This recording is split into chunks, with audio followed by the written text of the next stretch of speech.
Corinthians chapter 10. For I do not want you to be ignorant of the fact, brothers, that our forefathers were all under the cloud, and they all passed through the sea. They were all baptized into Moses in the cloud and in the sea. They all ate the same spiritual food and drank the same spiritual drink, for they drank from the spiritual rock that accompanied them, and that rock was Christ. Nevertheless, God was not pleased with most of them. Their bodies were scattered over the desert. Now these things occurred as examples to keep us from setting our hearts on evil things as they did. Do not be idolaters, as some of them were, as it is written. The people sat down to eat and drink, and got up to indulge in pagan revelry. We should not commit sexual immorality, as some of them did, and in one day 23,000 of them died. We should not test the Lord, as some of them did, and were killed by snakes. And do not grumble, as some of them did, and were killed by the destroying angel.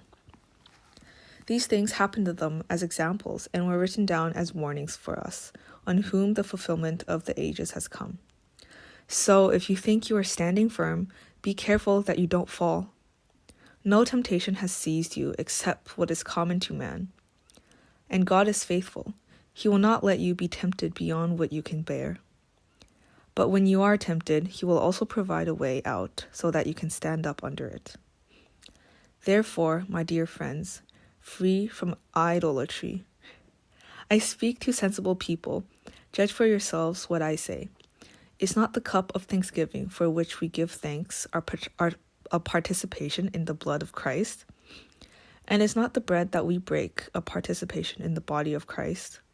Because there is one loaf, we who are many, and are one body, for we all partake of the one loaf. Consider the people of Israel. Do not those who eat the sacrifices participate in the altar? Do I mean then that a sacrifice offered to an idol is anything, or that an idol is anything? No, but the sacrifices of pagans are offered to demons, not to God, and I do not want you to be participants with demons. You cannot drink the cup of the Lord and the cup of the demons too. You cannot have a part in both the Lord's table and the table of demons. Are we trying to arouse the Lord's jealousy? Are we stronger than he? Everything is permissible, but not everything is beneficial. Everything is permissible, but not everything is constructive. Nobody should seek his own good, but the good of others.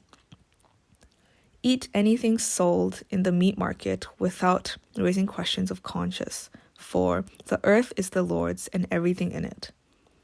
If some unbeliever invites you to a meal and you want to go, eat whatever is put before you without raising questions of conscience. But if anyone says to you, "This has been offered in sacrifice," then do not eat it, for both the sake of the man who told you and for conscience's sake. The other man's conscience, not yours.